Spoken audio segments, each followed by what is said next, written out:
So before we begin, I want to express my sincere appreciation for all of those that are certainly joining in. And if you couldn't join in, hopefully we'll be able to send you a recording, certainly to the audience, but of course, most of all to Guy Finley, who has been such a force for me to reckon with, and I've learned so much from him.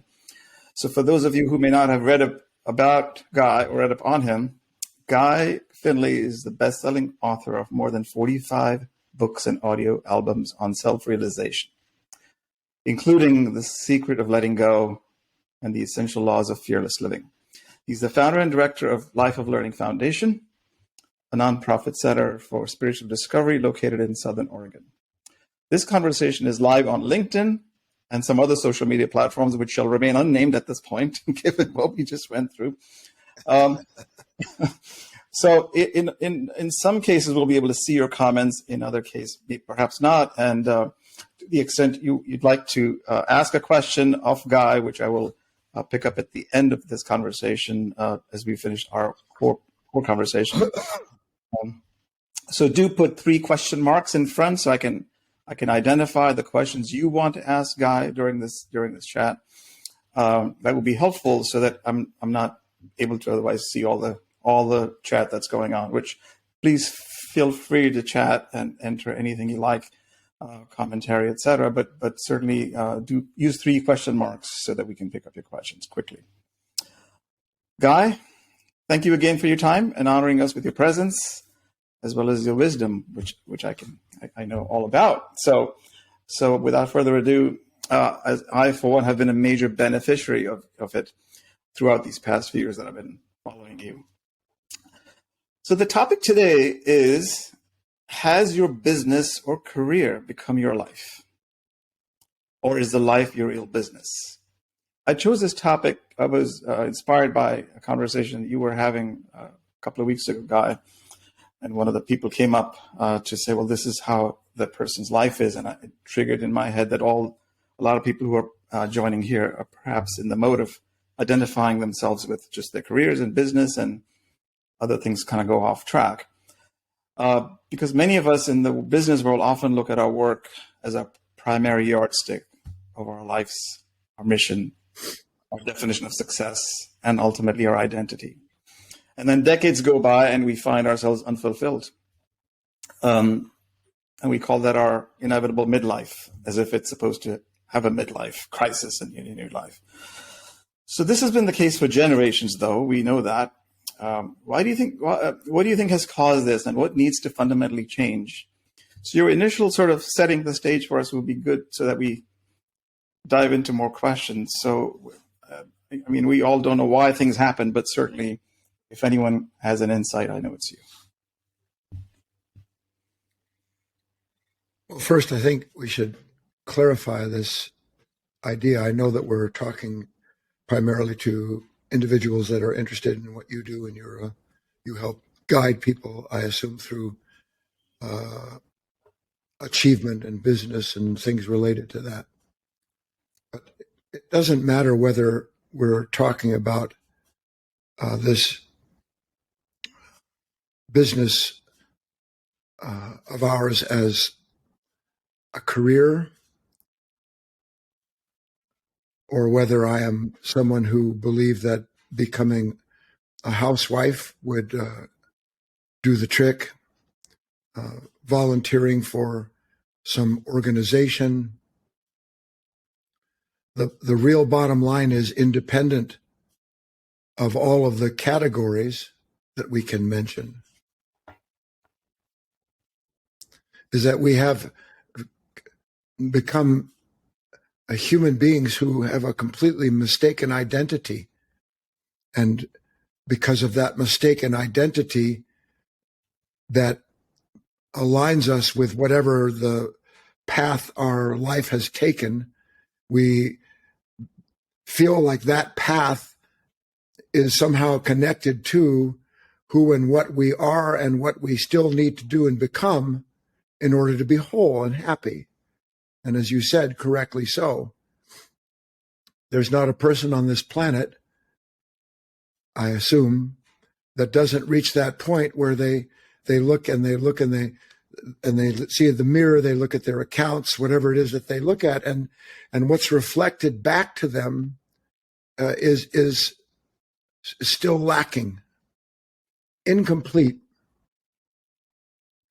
And I think, Raju, that the reason this is so is that we, as men and women, live from a mind, a level of consciousness that is always on its way somewhere. It's always becoming something.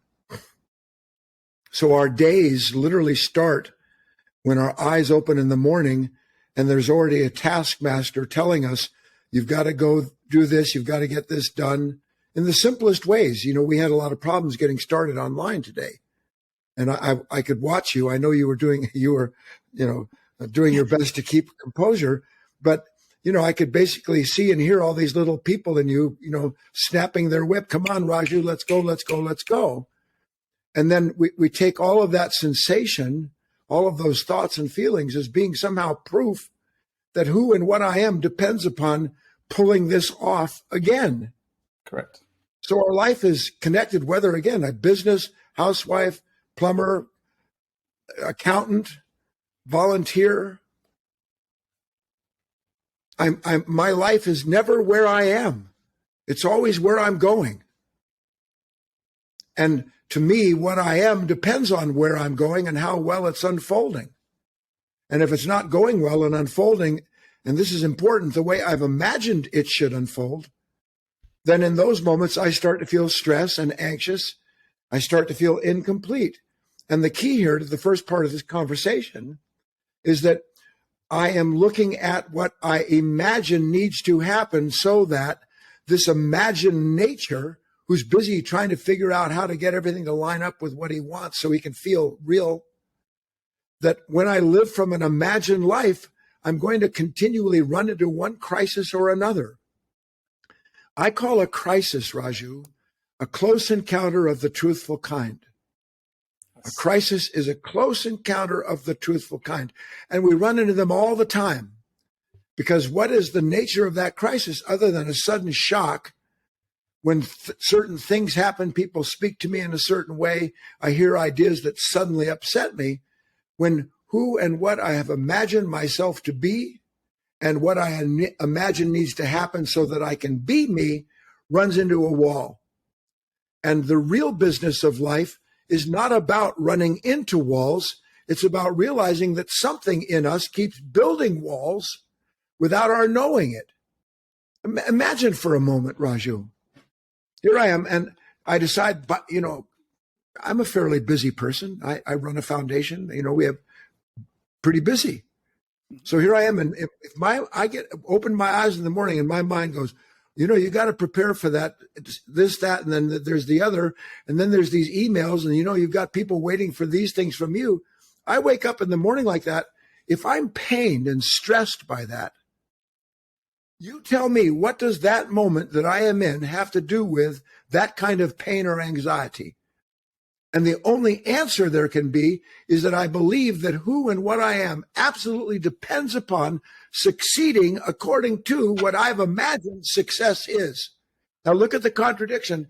I'm sitting there a stressed mess because I've imagined what success is. You see, that's a contradiction, isn't it? Yes. So I was getting at that because in the beginning, because that's the life we live. And we got to make certain decisions and not have that imagined self of how this podcast is going to go, or this live event is going to go, or this thing has to be done. But you got to move in the moment, and sometimes it's what's meant to be. So I'll come to the point about that in a minute. You had said something a couple of weeks ago, something about life is moving through us versus what we experience. I mean, this goes to the heart of the topic that. And again, I don't necessarily focus on helping business people to do certain things, just to clarify. I actually bring business people or otherwise to know that their life is where the focus needs to be. And, yes. If they're overwhelmingly doing one thing versus another and to the expense of another, and again, people have talked about life balance, et cetera. But but it is part of the balancing act all day long, right? So, but if all of your life is in the work aspect of it, I'm not saying you shouldn't be working, but there's other ways to balance that. Yes. So, point about life is moving through us. I always like the fish example. Like, it's as if we are fish looking for water when we're in it, or Exactly. the ocean versus the drop of the ocean. So the order of being and the fact that this is all upside down. Could you please highlight some of that so that we can share this with the audience?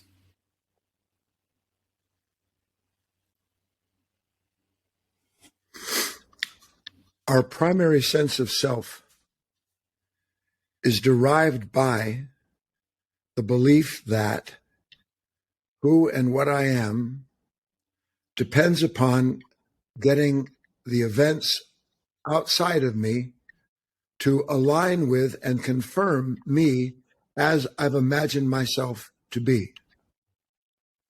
That nature, this consciousness that imagines itself, which is the real principal problem, because all I know about myself is what I've imagined I need to do in order to fulfill whatever it is that my environment, my culture, my family, whatever it is that's moved me through this life.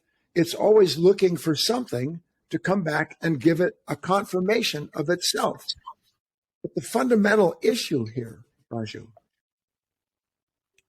is that this movement that we see and events out here, and I want to clarify right away. Look, what Raju is saying is true. We are, each and every one of us, in this world where we are with what we have and what we have done so far.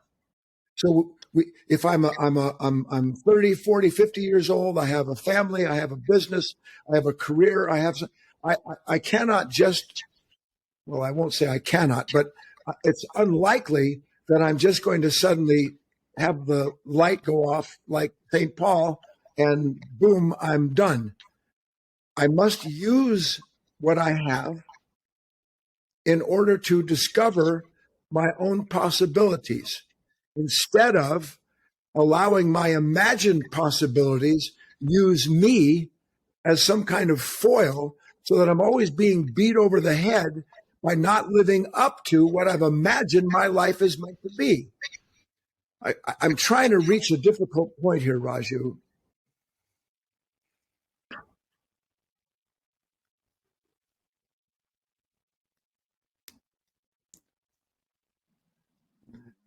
We cannot control life. It is an illusion that we can. And it is paid, that illusion, at a tremendous cost. Because the more I try to control the world outside of me that I think I'm moving through, so that when I get to where I've imagined I need to get to, the more stressed and anxious and frightened I am, drained by trying to make everything continue to align with what I need it to align with.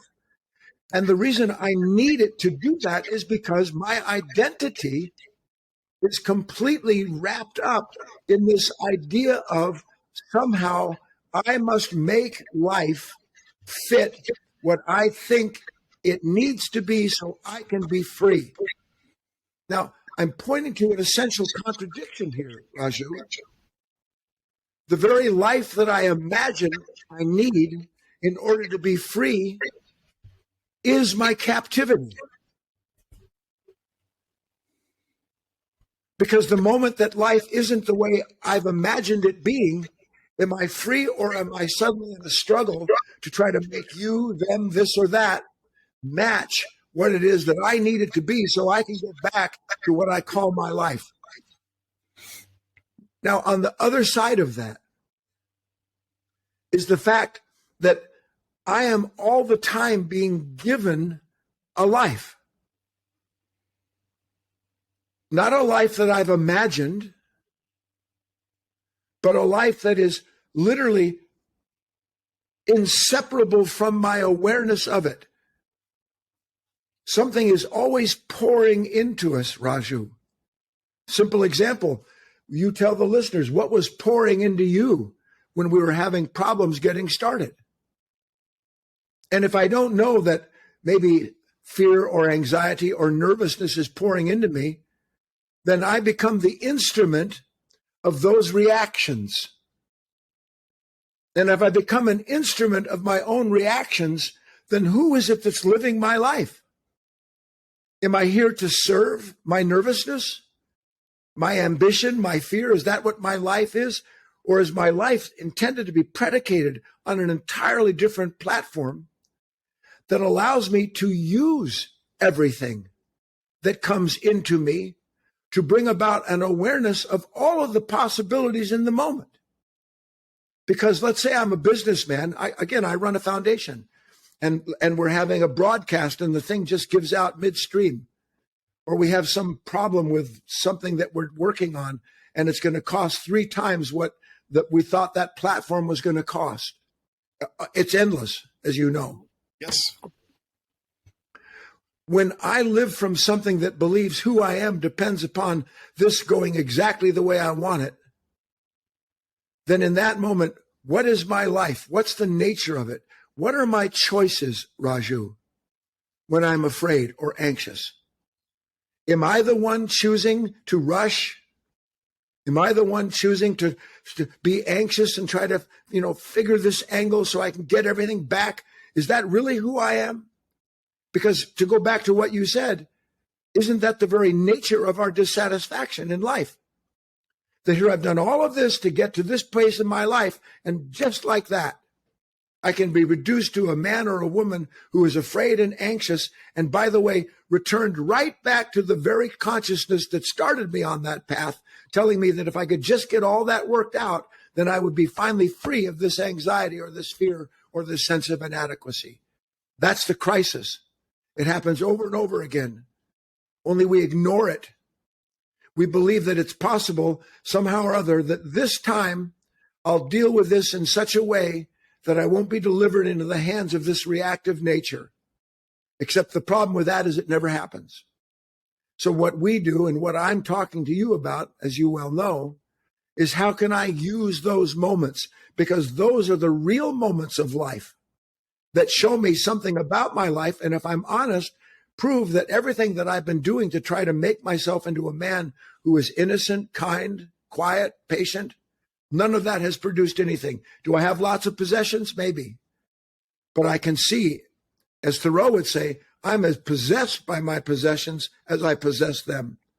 And that doesn't work for me. If it works for you, that's great. Well, that's so insightful because, we can sit there and talk about all the struggles. As business people, everybody wants to know what's the solution. We'll come to that. I know you have, we have probably some exercises here. But one question, I have some questions that I received from the audience already. And one of them is pertinent, so rather than me asking it, it's great that they raised this. I'll tell you privately who that person is. And it goes like this. How do you distinguish then the personality, who's the projector and the conduit of the action in terms of an image to the world, while inwardly not attaching to that image while you're in the middle of the action? Yeah, good question. Obviously, obviously based in seeing some of the truth of what we're talking about. Yes. Last night I speak at the foundation three times a week. Yep. I speak. And last night we had a meeting online. It's they're all free, as you know. Yep. And somebody asked a question, a student I've known for some time, although never met. And the question was essentially rooted in essentially the same, wasn't asked as intelligently. But my answer to the question cuts through all of the hyperbole.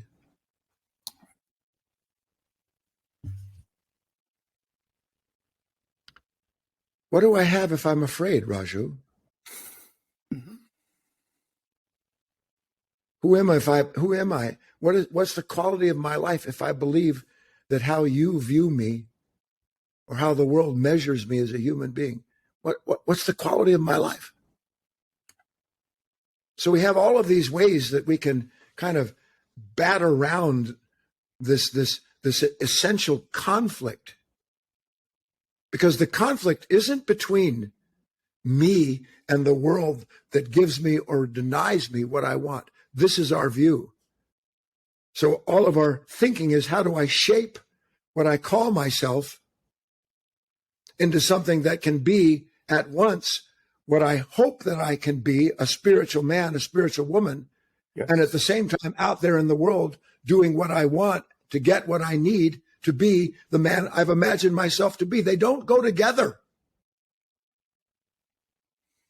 There has to be a beginning. There has to be a root. And it doesn't matter how many plants I put in the garden. 62 spiritual ideas, 38 business ideas. Right. If my life can be taken over in any moment by a hatred, an anxiety, a worry, a fear, a resentment, thinking about an enemy, if my life can be taken over at any moment like that, hating myself, criticizing myself, all of the things that come when life challenges who and what we think we are. If my life, in that split second, if my identity becomes that, you tell me what I've been able, like Christ said, what have I added to my stature? Right. And the answer is, and I don't want the answer, yes, nothing. Because here I am, and again, my life is, my sense of self is determined by a reaction.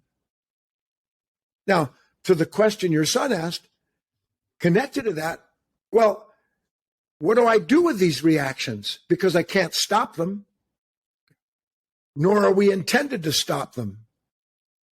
But we are intended as a human being, and we are given the capacity to do so, to place the first priority as the observation of my interior life as it is triggered by the exterior conditions. So that before I allow any triggering to produce this reaction and then my reality predicated on trying to get everything straightened out again, I'm always sitting in that moment of awareness that will not contradict or compromise itself. And that's where we are in this life. We are human beings who have compromised themselves into making this planet a hell. Our relationships all topsy-turvy, full of conflict. Because I believe that unless you confirm me the way I want to be confirmed, if you don't speak to me in very quiet tones, if you don't applaud like snapping your fingers and all the rest of that nonsense so we don't set people off, all of that has become the burden of our existence, but not because the world is that way, but because this consciousness has created the world in its own image. And so we have to start with that, Raju. I have to start with an absolute willingness to be aware of the quality and content of my life as it is being brought up in me. And if that reaction comes up and it tells me, you know what, this isn't going well, this is terrible, you might as well not get out of bed today, or you've got to get in there and you've got to fight with that person. If I live from that consciousness, I get what that consciousness gives me, which is constant conflict with the world. Believing that one day through conflict, I'll come to a peaceful life. Doesn't happen. Can't happen. Wow. Well, digest that, folks. That's the fundamental, right? That's basic to everything we're talking about as far as if there's a solution, is a solution. The solution and the problem are intertwined, and we are where we are. So I've always loved this notion as well in your wisdom classes, Guy. No creature can exist independent of the relationship that sustains it, meaning no creation is complete by itself. Yes. I love that perspective so much. I just think you're the only guy that can actually explain this for those of us who are in the context of this topic we've been talking about, identity with work or careers, and to the detriment of everything else. Can you expand on that notion, please? Sure. It's something that I love dearly because unless we have some basis of understanding of that, we're cut off from all there is, which is the point. Yes. So, I live in Southern Oregon, and if I were a little more adventurous, I'd pick up my laptop and turn it around so you could see this fabulous gray day. There's just enough light and just enough heavy cloud in the background to create all of this dimension of the trees and all of the creatures that are outside my window here, the birds and the deer and the squirrels, my friends. And there isn't one moment here, not one of these creatures, that exists independent of each other. Everything in nature is obviously connected, and not just connected physically, but connected in an invisible quantum field, a web of relationship, so that nothing, and it's scriptural, that a blade of grass, a bird doesn't fall from the sky, that the divine doesn't know it. There is this innate field that all things are connected to, and that the success of nature and the individual creatures in nature is intimately in this constant movement where everything is coming in, everything is being touched, everything is being refreshed, everything is dying, everything is being born again. It never stops. It is eternal. It is the great paradigm. Right. And if that's true, that everything's connected and everything in nature, its life is derived relatively effortlessly. Christ said, consider the lilies of the field. They neither spin nor toil. Yet, nobody has more than that. So you and I, what do? We just spin and toil all day long. And here's the point. Right to what I said to you earlier. If I'm afraid, what am I connected to? See, and my mind doesn't want to deal with that because I'm so used to being afraid. If I'm anxious about tomorrow, what am I connected to? Because my whole life is predicated on trying to figure out how to make tomorrow not anxious or more secure. But you see, they go together. You can't try to make something more secure that doesn't begin with anxiety. So my life is all the time disconnected. And in this incredibly crazy circle, the more disconnected I feel, the more I try to connect to what I imagine will stop me from feeling that. That's called reincarnation at all levels. Just the rebirth of the same identity because what it imagined it needed to have isn't happening. So now it's going to go make what it needs to have. And the more it identifies with what it needs to have, the more afraid it is that it won't get what it's imagined. So what am I connected to? See, that's the whole issue, Raju. The inner determines the outer. It's reversed for us. As above, so below, the Hermetic teachings. As within, so without. But for us, as without, that's what's within. And as without doesn't give me what I want, I'm without my life. And the more I'm without my life, the more I look out there to give me a life. And you can see, in very spiritual terms, that's nuts. It's nuts.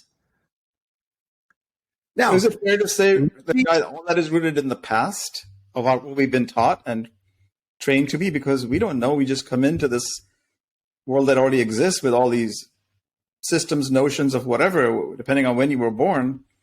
And then we don't understand because we've not been taught.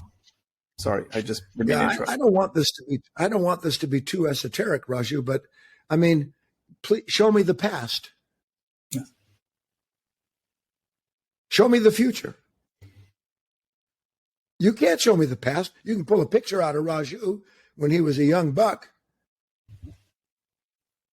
I can imagine Guy sometime next week. I got to go to LA.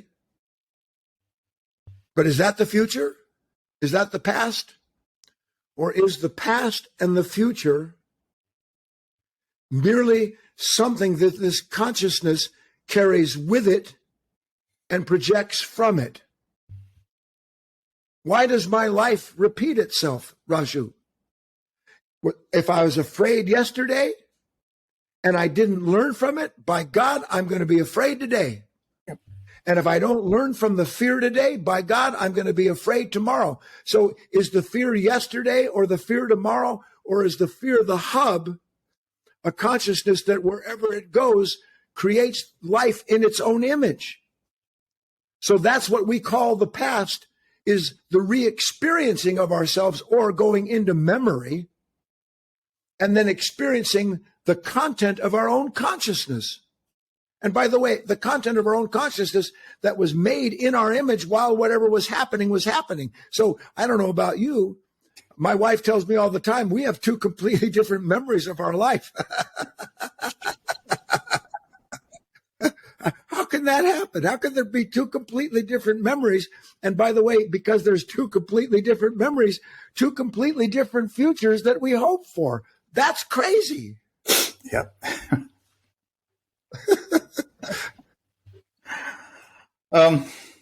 Wow. I relive myself, Raju, until I understand that the self I'm living isn't I. So that's This consciousness who am I? relives itself. This consciousness relives itself. That's all it can do. Because it doesn't, because my identity depends upon this matrix of memory meeting imagination. And when memory runs into imagination and imagination doesn't confirm the memory of myself, when I say to myself, I want to be a successful person, I'm not saying there's anything wrong with that. We should be the most successful person we can be, but we need a pretty good definition of success. That's right. Because the one we have doesn't work unless success for us is the idea of having to carry around all the weight of the past and try to make the future match it. If killing myself is the definition of success, we've done it. And we keep doing it. But this consciousness,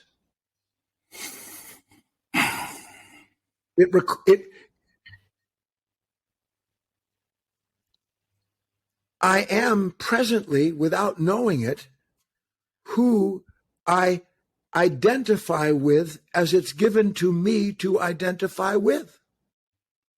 Meaning, I'm sitting here, I have a reaction. I've always taken the sensation of those reactions to be the same as who I am. And when I look at and have this reaction and the sensation of it, and I don't want it, then I believe, Raju, that I am something other than the reaction. I can't be this fearful person. That's not how I've imagined myself to be. And the truth is, Raju, no human being needs to imagine who they are. You are who you are. And if I've imagined my life as a certain kind of person, then when I can't have my life as I've imagined it, then I think I'm a mess. I think I've failed. So getting ahead of a question that's coming in, I know it'll come. What am I supposed to do? How do I navigate this life? I have to start by seeing that if I start in the wrong place, there's nothing I'm going to do that's going to bring me to the right place. These aren't my rules. I'm not making this stuff up as I go. And it's sobering. I'm 40, 50, 60 years old. My whole life is invested in my business, in my family, in the relationships I've cultivated. And by the way, cultivated in order to support the idea I have about myself. That's right. And how do I know that's true? Because if you don't agree, you're off with your head. So I have to be willing to recognize that. Then, if I have what I would call a first love, my first obligation, if I have that, then everything can begin to have a new way in which I'm able to look at these things.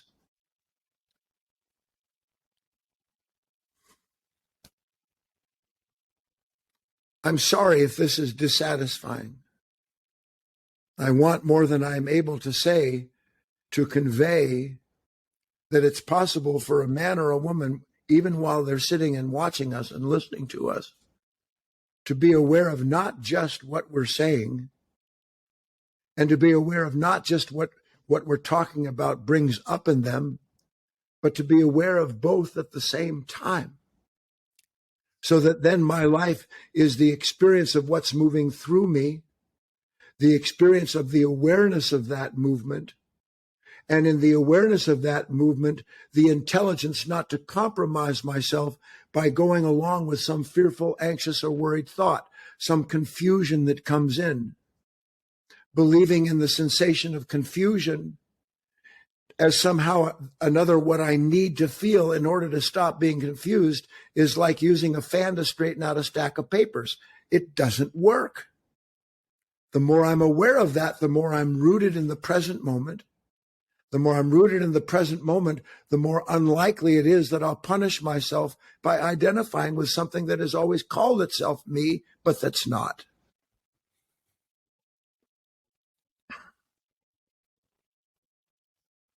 So somebody had asked, so are there ways you would suggest that I can feel financially and otherwise secure, be more easeful about my existence, and pursue my mission and still be healthy and have meaningful relationships?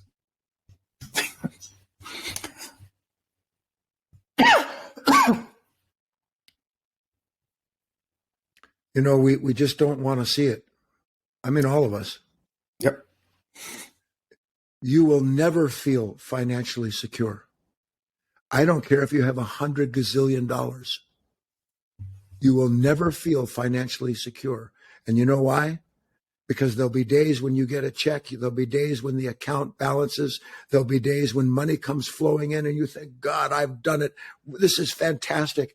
And then because life belongs to a cycle, a ceaseless change, the conditions will change. And because you have been identified with a certain modicum, a certain kind of home, a certain kind of approval rating, because you're identified with that, the minute it's challenged, out the window goes your security. And then in that moment, please God that it should be seen. In that moment, I need to realize I have for my whole life been trying to acquire something that cannot be given to me by myself, period.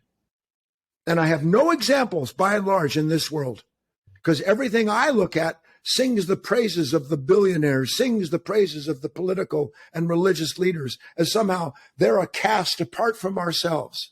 Each and every one having acquired that which I don't have, but by God, I'll get it one day. And that's called ambition. That ambition is the destruction of this planet, not the creation of a life that feels secure. Because the ambition is predicated in a self-punishing image that believes that if I could just do or be this, then one day I won't do and be that. It doesn't happen.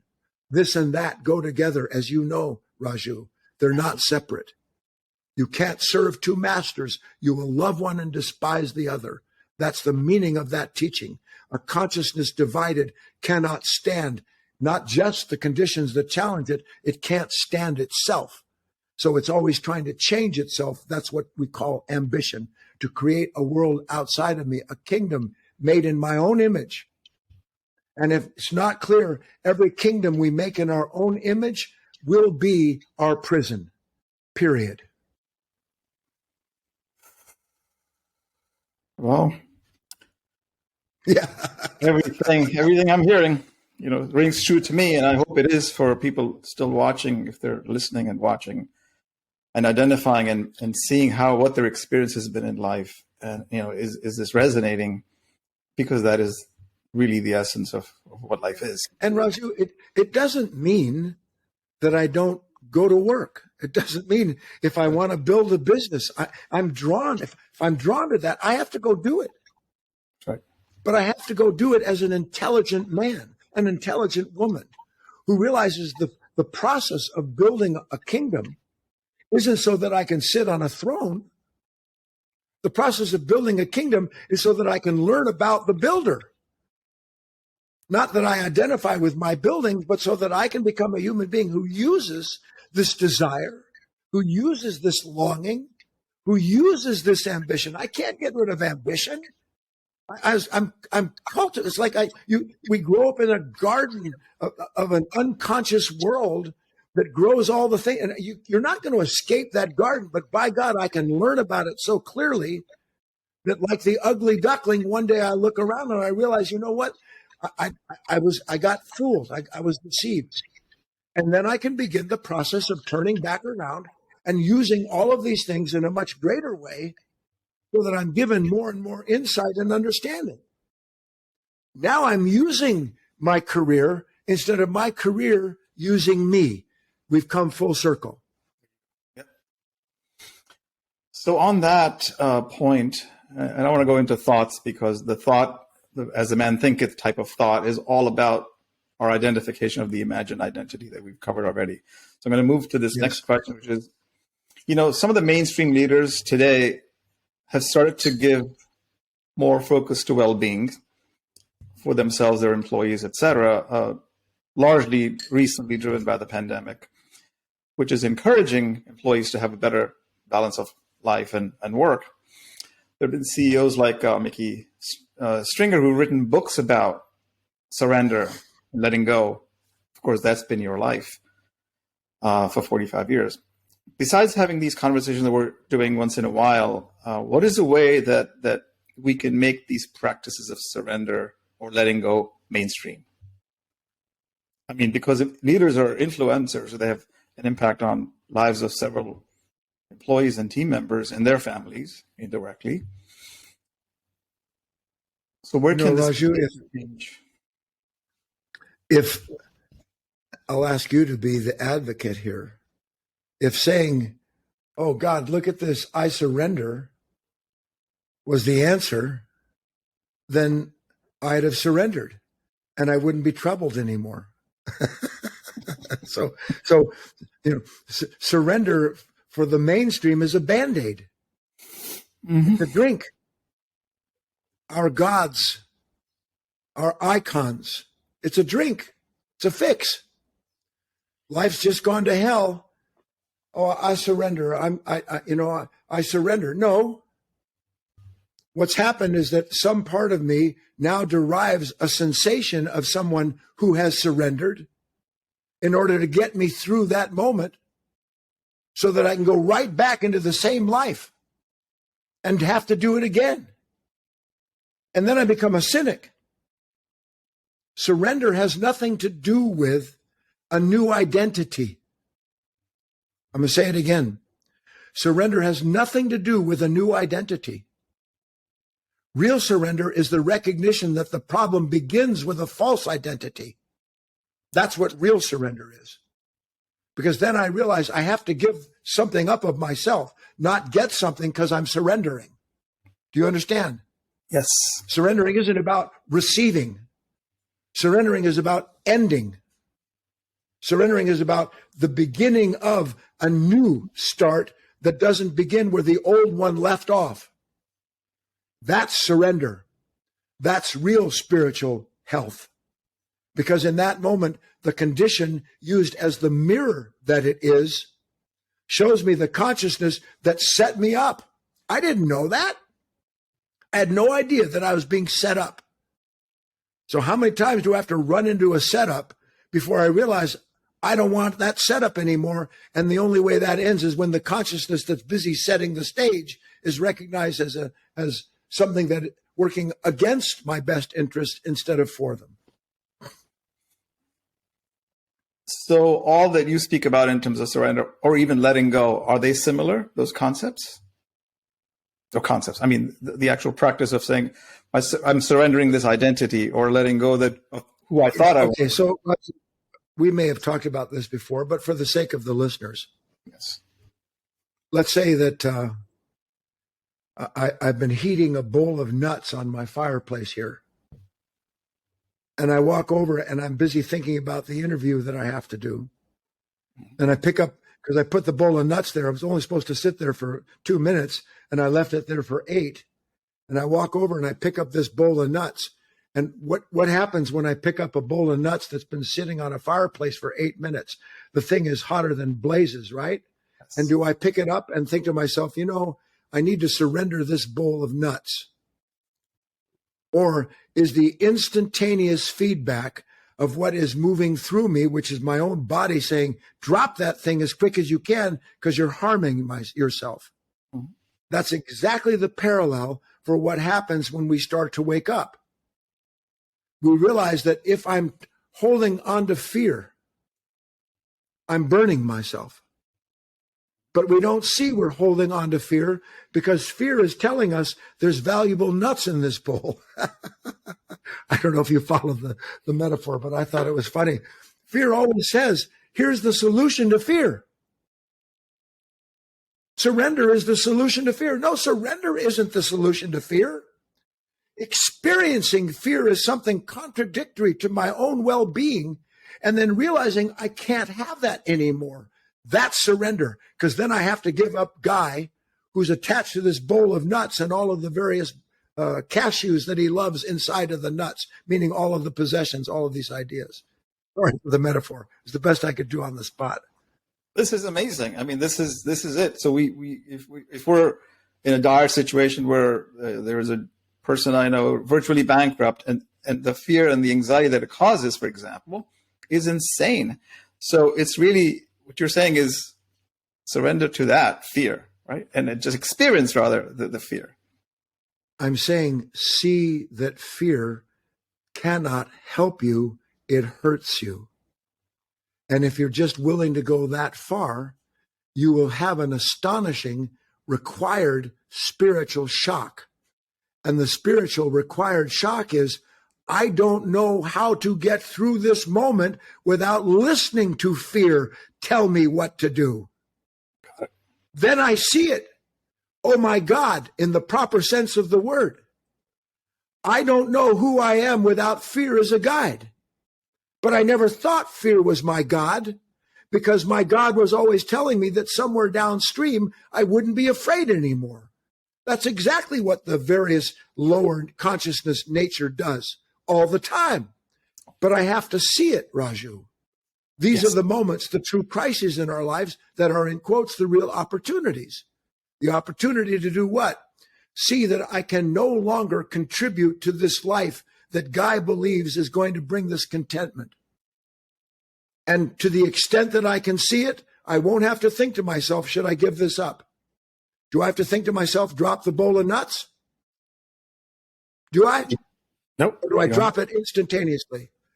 It's not that I won't be attracted to go pick it up again, because I will. Can't help myself. I cannot help myself. But each time I go through that, I gather a certain understanding that can't be gathered any other way. And gradually begin to understand this idea of I go before you to make the crooked places straight. There is an awareness and intelligence, a divine life that will not compromise itself. And then to the person who was talking about this fear, if I can go on for a moment about that. Sure. Why do I fear any moment at all? Have you ever really thought about it, listeners, if anybody's still with us? Why am I afraid of a moment? Why am I afraid of, first of all, it's a moment I imagine. Why am I afraid of any moment? Ever actually really drilled down and thought about it, Raju? What makes me afraid of any given moment? Or anxious about any given moment? Any ideas?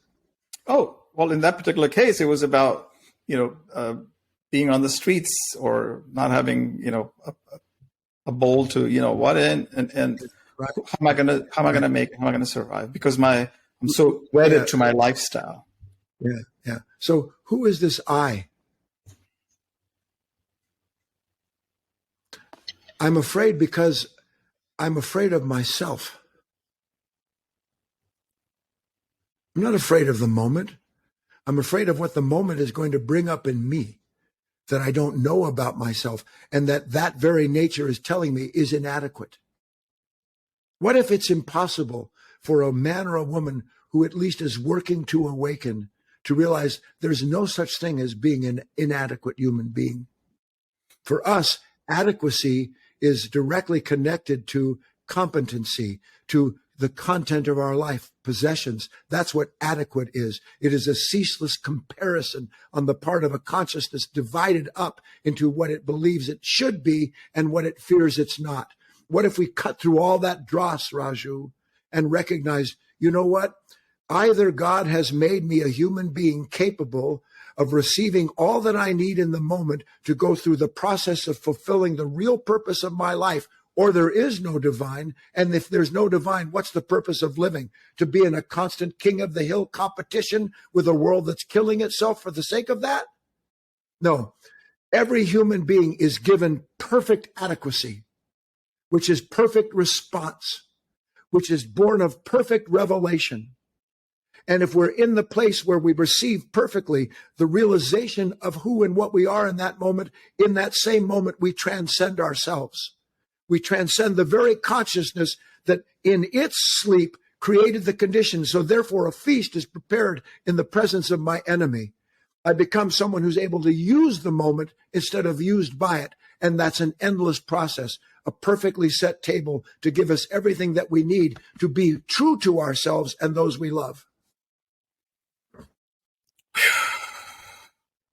So you always keep coming back to the consciousness, and I think that is the little key to unlock, the reality of life that's flowing through you. It's where it is our experience. Our consciousness is presently the instrument of our experience of life, but it's not meant to be a governing experience. It's meant to be a reflective one. So that instead of seeing the world outside of me as something other than me, I'm able to recognize the world outside of me is showing me something about myself that I didn't know. That's one of the reasons I'm drawn to what I'm drawn to, because I'm educated through the process. I discover things about myself I didn't know were true. And I love it on the high side, but you bring some moment that brings up the dark side, the low side of me, the things I don't want to know. And then the problem's out there. So my joy is out there, but the problem clearly, it can't be me. Right. Oof.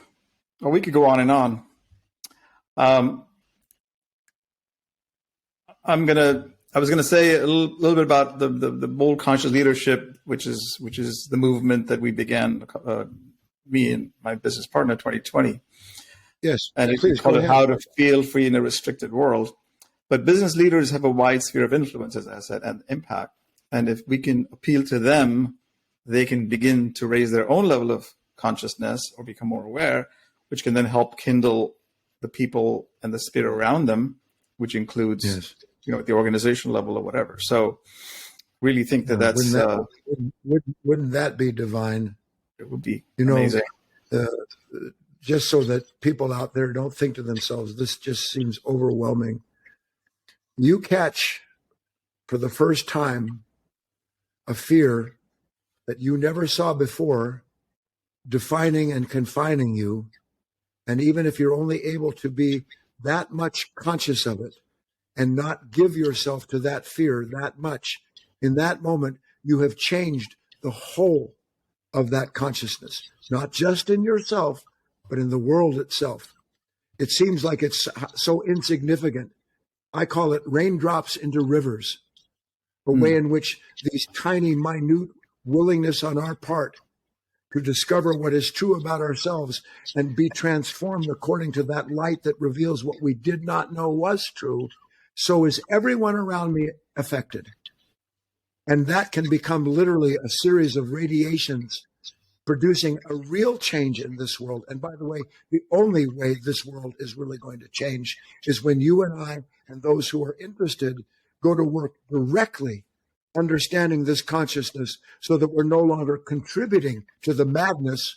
Instead, we're waking up to the insanity that we called our life and beginning to bring an end to our unconscious relationship with it to whatever degree we can in whatever measure possible. All right. I'm going to take a deep breath on that note before I ask you a couple of questions from the audience. Christina asks, What are some of the warning signs that a person is overwhelmed and losing their purpose? And part B for that question is, how can you support a loved one who is going through this challenge? Well, we've been talking about the signs. Mm-hmm.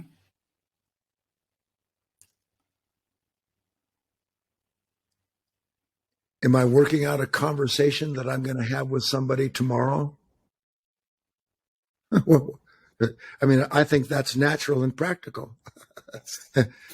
While I'm busy what has motivated me to work out this conversation? I'm not saying if you have a business, don't plan. Please, let's keep the psychological separate from the practical. Yes. Why am I trying to figure out the right way to talk to you? Because that's what everybody does. And then, so can you not see the conflict in that, the pain in it? But see, I don't think that when I'm doing that. Why? Because something in me is telling me I need this to go this way so that I can get what I want, so that you don't challenge me, so that I don't become a wreck. I plan that kind of conversation out of fear. If I see that fear is planning, do you think fear plans anything but fear? You plant a lemon seed, you grow a lemon tree, man. So that's a sign. And I don't need to think about it. I just need to be present to it. So my attention becomes a very precious commodity.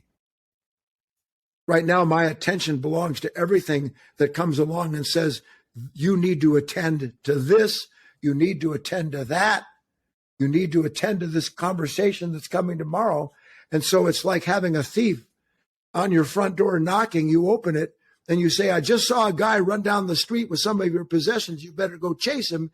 You go running after the thief that the thief points to. He comes into your house and loots you. Yeah. That's this consciousness. It's a constant shell game. So those are some of the signs. Be present. Just work to be present. Don't think to yourself, what does it mean? You can't think, what does it mean to be present and be present? Just be where you are, seeing and experiencing yourself as you are. And then notice that something in you actually doesn't want to do that. It's very uncomfortable. Imagine it's uncomfortable being me. Because I don't know who I am. That's why I have to have a future and a past. Right. So that's one. Number two, be as true as you can. That's all any of us can do. Don't lie. Don't pretend. Don't try to help people get through their negativity. Because if you look closely, the reason you're trying to help people get through their negativity is because you don't want to feel their negativity. Just be a real human being. And if you're an attempt to be a real human being shows you that you don't know how to be real, congratulations. You've just learned the first lesson. And then you'll have real interest in understanding that. Because for the first time in your life, you realize, I don't really know how to help somebody without a motive. Right. You can't help people if you have a motive, because the motive is self-centered. You say, no, it's for the other person. No, it's not. I don't need a motive to be a true, kind, compassionate human being. I just need to be present enough to everything that isn't present, that has no compassion, that's busy trying to figure out how to gain an advantage or impress you. Love is a relationship, not two worlds trying to come together according to my idea of it. So be as true as you can. Don't lie. If you do that, you'll have a marvelous experience. And so will the person you're living with, because you'll be sitting there. And how about this? It won't happen. I would love that it would, but how about this? Somebody's going through a crisis and you realize whatever it is that you do, you say, I don't actually know what to do about this moment. But I do know one thing. I won't let negative reactions, I won't let fear, I won't let impatience, I won't let worry and anxiety tell me how to get through it. I won't. Not because I'm brave, not because I'm spiritual, but because I've seen for myself that if you have a false God, you will have a false world. It's that simple. And then you're right where you need to be. Right where you need to be so that you can start going through this process of dying to yourself, real surrender, and then everything takes care of itself. How can I be shown, Raju, how can I be shown something that's true about myself unless there is something already waiting to show that to myself because I never saw it before? I can't show myself what's true about myself. That's impossible.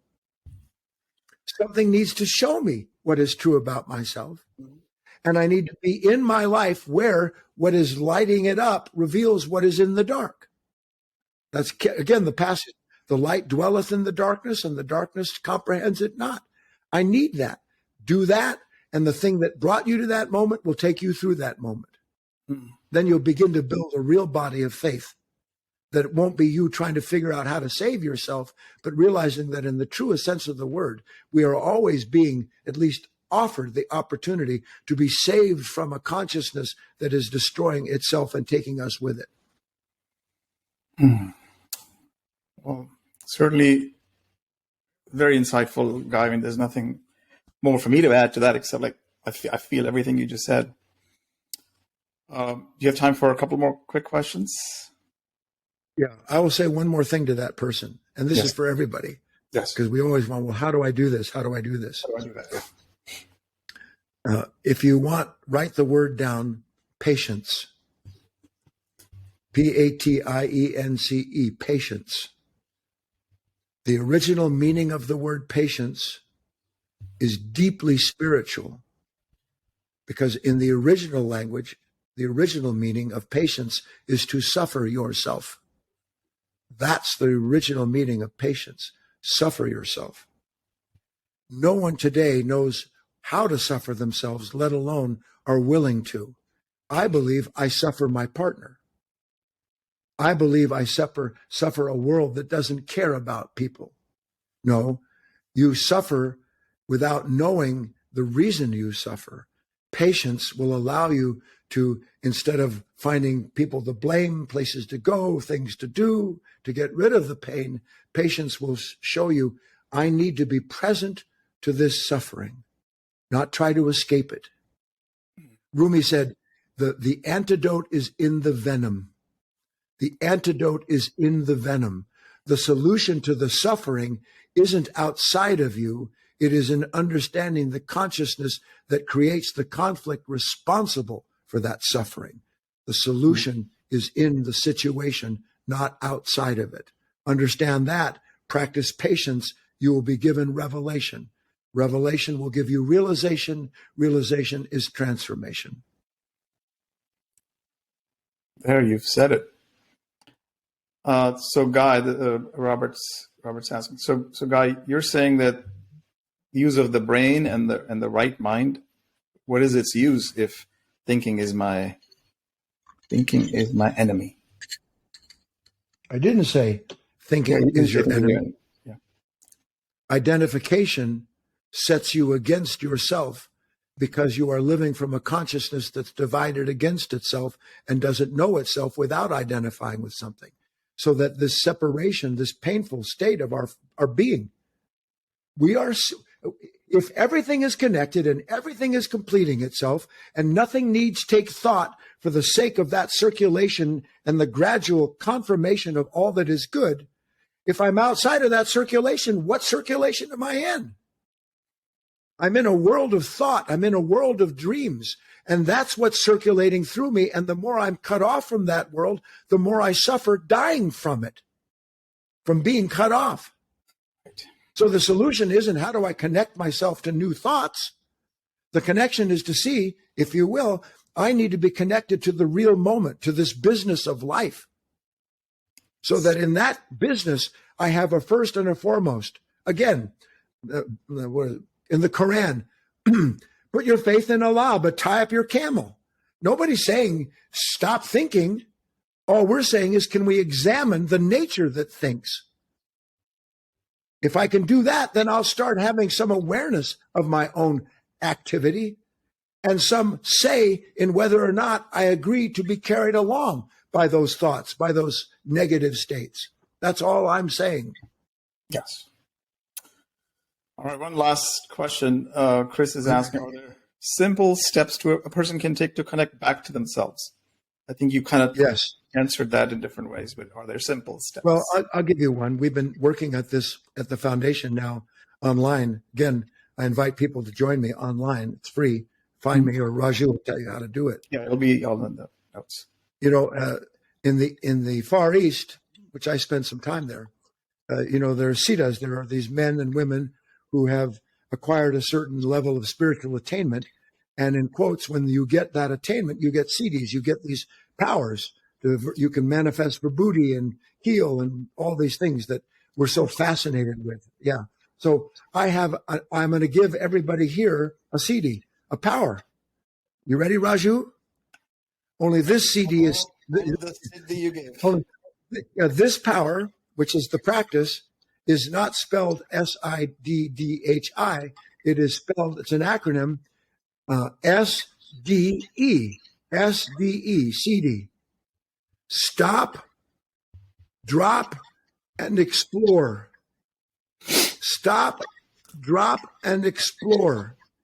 The immediate onset of any resistance to a moment proves that I am in conflict with that moment, meaning proves that who I think I am is not being confirmed by the world outside of me. So that's the essential conflict between the observer and the observed. Life isn't the way it's supposed to be. How do I know? Because I know. That's called hell. So stop. Feel the resistance when it comes up. Be aware of it. Wow, I'm anxious. Wow, I'm afraid. I can feel this. That's resistance. Drop. The minute you come to a stop, you'll start experiencing the movement of all of this thought and feeling that formerly moved you. Stop, and you will become aware of everything that wants to move you. But if you drop that, meaning you allow that to realize, no, this is moving through me, then I'm going to explore the movement itself. I'm going to explore the consciousness that all of this movement, all of this reflection is passing into and through. And then I become a legitimate discoverer of all that I'm actually being given in that moment for the purpose of fulfilling the real purpose of my life. Stop, drop, explore. You can't fail. You attempt it, you'll discover something. You discover something, you'll want to know more about what you didn't know before. That's called the upward spiral. Wow. I can literally talk to you forever, Guy. You know, well, we can have other conversations at another time. We can have, of course. One of your recent quotes that I obviously get your daily words and daily meditation is that every search for a solution to the suffering you feel begin in the unlit corners of your own consciousness. I mean, that's the essence of what you've been talking about. And soon you will never again wonder why you feel the worries, fear, and the bitterness that you do. And it's just, I think it's so well encapsulates and embodies all that you've talked about today. So I appreciate everyone being here. If they're still here, watching or listening, you can find Guy Finley's unbelievable wisdom on guyfinley.org or lifeoflearningfoundation.org. And we'll put all this in the notes wherever on LinkedIn Live as well as on YouTube. And hopefully we'll get Facebook audience a recording of some sort since they missed it. And just to throw it in, guyfinley.org /let go or /classes. take you right to where you can learn about my free online talks. Nothing to join. Just come and let's do what Raju and I did for the last hour and 15 minutes, which is let's discover, let's explore, let's see what's true. Then we can start to act on that knowledge instead of just saying, yeah, I get it. We can become other. We can realize all that we've been given. And the more we realize what we've been given, the freer we are to stop trying to give ourselves what really never gives us anything but more heartache. Absolutely. Well, thank you very much, everyone, for joining, and look forward to staying in touch. Okay, Raju, you be good.